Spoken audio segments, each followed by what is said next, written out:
Ayan. So, inaasar siya ng mga netizens natin. So, ganun na po magsalita si Ma'am Marlene. Ayan.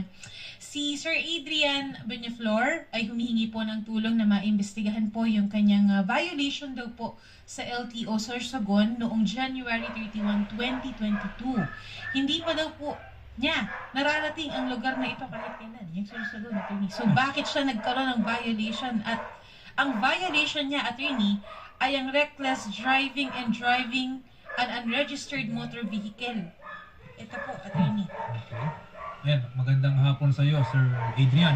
Magandang hapon po, attorney. Okay, no? Ito, very interesting itong inilapit mo sa amin.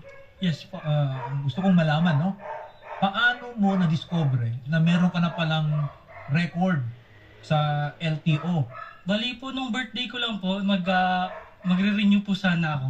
Okay. Ng November 3, 2000. Ngayon po, November 3 po ngayon. Okay, belated. Bali po, opo, thank you po. Bali po nung araw na po yun, nakapag-medical na po ako, nakapag-exam na po ako. Then lumapit na po ako sa staff. Then sabi po ng staff, may alarm daw po ako. Ang na-open ko pala pong portal that time is yung portal ko po sa motor.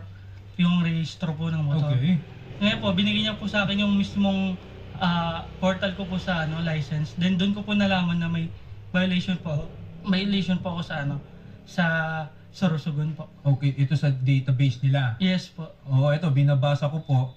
At sinasabi nga dito sa record po ninyo na ikaw ay apprehended sa Bulan, Sorsogon Yes po.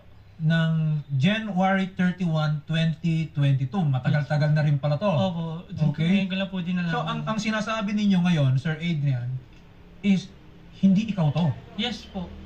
Dahil Po nung araw na yan, simula po nagtatrabaho po ako niyan sa SM North. Tsaka may mga evidence naman po ako na magpapatunay na wala hindi po ako talaga ikaw Opo. yung taong kung hinuli man dyan sa Sorsogon. Yes. Pero kanina nabanggit ni Shari parang hindi ka pa daw nakaapak dyan sa Yes Sorsogon. po. Yes po. Okay? Actually sir, kanina po papunta ko dito, na checkpoint po ako. Mm-hmm. Then tinanong ko po yung nag-checkpoint sa akin na police na, "Sir, di ba po, pinakita ko po yung violation ko." Sabi ko, "Sir, di ba po, pagka ganyan po yung violation, kahit ano po violation ng 2022 is kino-confiscate po yung license."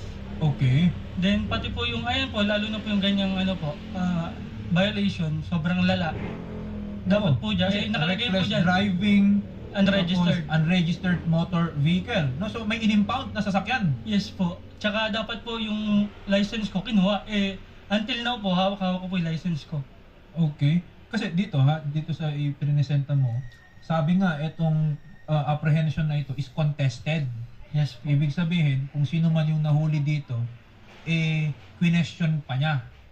Okay? So baka meron talagang tao na hinuli, baka kapangalan mo siguro, or worst case scenario, baka gumamit ng lisensya mo. Yung lisensya mo ba, pinapahiram mo ba yan? Hindi po. Tsaka lagi lang po nasa bag ko yan, hindi ko po pinapahiram. O di kaya yung motorsiklo o yung motor vehicle mo? Wala po. Bali po, yan po yung picture po na kung kailan ko nakuha yung motor ko. Okay, eto po, may kasama rin dito si Adrian Letrato na yung motor mo nga, August 22 of 2022. Saan to? Sa Pasig ko po nakuha yan. Doon po ako nagtatrabaho, stay in. Okay. So, hindi nga ikaw to. Hindi po talaga.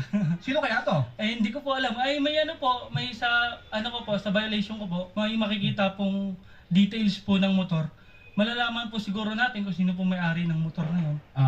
Okay. At least Oo. magkakaroon tayo ng tracking. Tsaka po nandun din po yung nanghuli, kung sino po yung Pero, nanghuli. total, sabi po ninyo, nasa LTO na kayo noon. Opo, noong November 4. Hindi ka nakapag-renew. Hindi po. Anong sabi po sa inyo? Ay, bali po nag-renew po ako nun sa SM Tungko po kasi taga Bulacan na po Okay. ako. Then sabi po doon, di po ako makapag-renew, gawa ng may alarm po.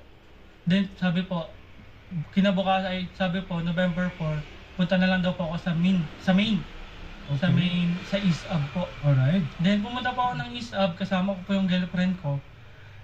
Then nagtanong po ako sa guard kung saan po pwede mag-contest po ng ganyang violation nga po. Then tinuro po ako sa Letas po ba yun? Then pagdating ko po sa Letas, hiningi ko po yung details ng license ko. Then kinausap ko po yung isang staff doon, yun po yung tinuro ko nila. Yun ko daw po ibigay yan. Binigyan po ako ng 3 number na kukontakin ko daw kukontakin ko daw sa Sorsogon. Ngayon po, kinontak ko po mismo dun sa office nila yung 3 number na po yun. Wala pong sumasagot. Then yung isa po, sa operation po, mali po yung number na binigay niya. Then sabi ko po, paano po yung ganitong ganito pong senaryo, hindi po nakokontak, di rin po na ano po pwede kong gawin. Ang sabi po sa akin doon is, punta daw po sa Sorsogon, doon ko daw po i-contest. Punta ka ng Sorsogon? Yes po. Doon ko daw po mismo i-contest. Kaya po lumapit na po ako dito, nangingi ng tulong. Yung girlfriend ko po nag-post sa Facebook, kaya po nahanap Kasi ko ng stock. ang hirap naman nun, nahuli ka raw sa Sorsogon, na hindi ka nga nakaapak sa lugar na yon. Tapos para i-contest mo at ma-renew mo na yung lisensya mo, ikaw pa mismo pupunta ng Sorsogon. Ayun nga po, dapat po sila gagawa nun eh. Okay, at Tsaka dahil hindi mo lang makontak yung binigay sa inyong mga hotline. Yes po. At saka po, malaki po permission na ginawa nila sa akin. Hindi na po nakakapasok ng tuloy-tuloy sa trabaho ko. Lalo na po ngayon, kung absent lang po ako, makapunta lang po dito. Definitely, no? Especially kung gamit mo nga yung motorsiklo na yan, pagpasok, Yes. kung wala kang lisensya, Yes po. hindi ka rin pwedeng mag-drive dyan sa kalsada. Yes po. At kung mahuli ka, edi mas malaking problema na yung hinaharap mo ngayon. No? Doble-doble na. Oo, alam mo, Adrian, ito, actually, madami na rin no, nakarating sa amin na ganito rin yung naging karanasan. Meron Actually, din sa sir, comment section. Meron din sa common section. Yun nga, napapadalas apparently. Bali sir, may nag-post po yung si girlfriend ko sa Facebook. Then may nag-message po sa kanya na same din po ng kaso po sa akin. Siya po, wala pong motor talaga, as in for valid ID niya lang po yung niya, Lisensya niya. yung lisensya niya. Nagulat siya, nagkaroon na siya ng violation na nahuli daw siya sa Calamba, Laguna, ng parehas ng ko po, na 12K din, ganyan din po. Okay. Alam, yan tuloy. No? Baka parang gusto ko na rin i-check kung may record ako. Siyari, baka Malay mo, sir. magkakagulatan na lang. Well, Parang ghost project nangyayari sir eh. well, ito, itatanong po natin no, kung anong nangyari po dito. Nasa linya po natin ngayon si Attorney Wendell Dinglasan. Si Attorney Wendell ulit, ang Director ng Traffic Adjudication Services po ng ating LTO. Magandang hapon po muli, Attorney Wendell Dinglasan. Magandang hapon po muli, Atty. JP. Ayan. Opo, Attorney, ito, ilalapit namin sa inyo yung concern ni Adrian Buenaflor. Yes po. Opo. Itong tao, hindi man lang nakaapak sa Sorsogon, pero may violation na siya doon. So, Attorney, ano po kaya yung nagiging sitwasyon dito? No? Bakit nagkakaroon ng ganitong klaseng record? Opo. Atty. JP, nung kino-ordinate po ng tao ninyo sa akin kanina, pinaimbestigahan ko na po kagad. At ito po ang nakita ko po sa investigasyon. Nung time po, nung 2022, na nagkaroon ng apprehension dito, meron pong kapangalan si Mr. Adrian Buenaflor. Yun po ang nangyari dito. Okay po. Oh. So, nung ipinasok po ito sa aming system, natag po ito dun sa pangalan niya. Kasi considering na yung address po dito sa TOP, nung taong hinuli at that time sa Sorsogon is Bulan Sorsogon. Yes po. So, ibig sabihin, yung taong nahuli is actually a real person na taga Sorsogon. Pero natag siya na mali kay Mr. Adrian Buenaflor kasi kapangalan niya yung taong to. Okay. At least, no, naging maliwanag po, no, Attorney Wendell. Yes. Pero Opo. now that na-confirm po natin na ibang Adrian Buenaflor pala yung na-apprehend no, for these kinds of violation, syempre nararapat din na kumbaga yung totoong Adrian Buenaflor na kasama natin ngayon dito, Opo. Malinis naman yung kanyang record po diyan sa LTO. Apo. Tama po. So ang base po dyan, pinag-utos ko na po kanina sa Sorsogon na gumawa po ng letter sa Management Information Division para ma-delete na po yung apprehension ni Mr. Buenaflor at ilipat sa tamang tao na na-apprehend at the time of the apprehension. Ayan. No? Natutuwa ako talaga dito kay Attorney Wendell Dinglasa, no? Ayan, narinig mo ha, Sir Adrian. Okay? Gumawa na po ng hakbang ang ating LTO. Ayan, malilinis na yung record mo. Kaya, Pwede ka nang pumunta ng Sorsogon talaga. punta ako dun sir, mag-selfie lang. Na wala ka talaga violation. Wala ka talagang violation, no? Ayun, no, Attorney Wendell, no? At sana patulungan na rin natin itong yung kasama namin na Adrian Buenaflor para naman yung kanyang lisensya ma-renew na rin. Opo, sir. pagkatapos po na maipadelete natin ang apprehension at mailipat dun sa totoong tao na nag-violate at that time, tutulungan din po natin siya na makapag-renew ng lisensya po. Ayan, yun po, at least maliwanag na, no? Attorney Wendell Dinglasan, maraming salamat po. No? At least na Opo. lahat kami dito, ito, bagong information sa amin to ngayon.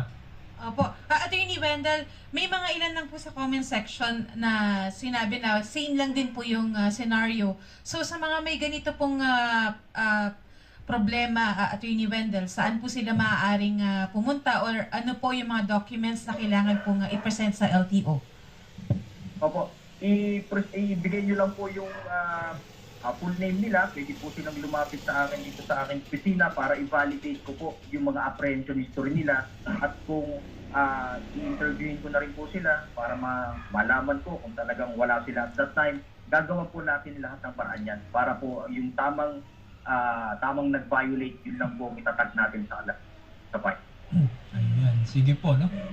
At siguro, Attorney Wendell, wala rin naman po sigurong masama if i-remind na rin po natin yung mga tauhan natin dyan sa LTO Yes po. na kung may mga nakikita sa database ninyo na may mga magkakapangalan, siguro naman baka yung driver license number o di kaya yung motor registration number, doon na lang nagkakaiba, i-click naman nila yung tama Yes talaga na tao.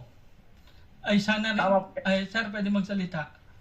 Sana rin po pakiayos na lang din po yung trabaho nyo kasi as a worker po, ang hirap po pag ganitong sitwasyon. Wala pong yung trabaho ko po, napapabayaan ko na po. Ngayon po ma-absent, di po nakapasok ng ng ilang araw. Di rin po nakakatulog na maayos gawa ng ganitong problema. Yes, yes. Ganda po, Yung abalas next time. lang, oo. Ayusin nyo po. Opo. Mhm. Opo. Humihingi po ako ng pangunawa kay Sir Adrian sa nangyari po na confusion sa sistema ng LTO. Sa system po kasi nangyari itong mistagging. Humihingi po ako ng paumanhin at pangunawa at sisiguraduhin ko po sa inyo na i-coordinate ko to sa hepe ng Sorsogon para i-seminar po ang mga tao ng Ayan. LTO natin. Attorney Wendell, ano po yun? Nagkaroon po ng glitch sa system po ng LTO? Nagkakaroon po? Apo. Actually, ma'am, ipinapasok po ito sa sistema manually din. At that time, ang paliwanag po sa akin ng mga tauhan natin sa LTO ay naipasok po kasi same po talaga yung pangalan. So, it's an honest mistake but definitely we should correct it Yun. in the future. Sa ayos na natin, maiwasan na po natin yan. Sana di na maulit, no, Attorney Opo. Wendell, kasi syempre malaking abala rin po, especially sa mga tao na di natin alam, no, nakadepende yung kanilang pamumuhay, yung kanilang tawag dito, sweldo, okay, doon sa kanilang pagmamaneho. Yes po. Ang bigat pa naman ng violation niya. Okay. Correct.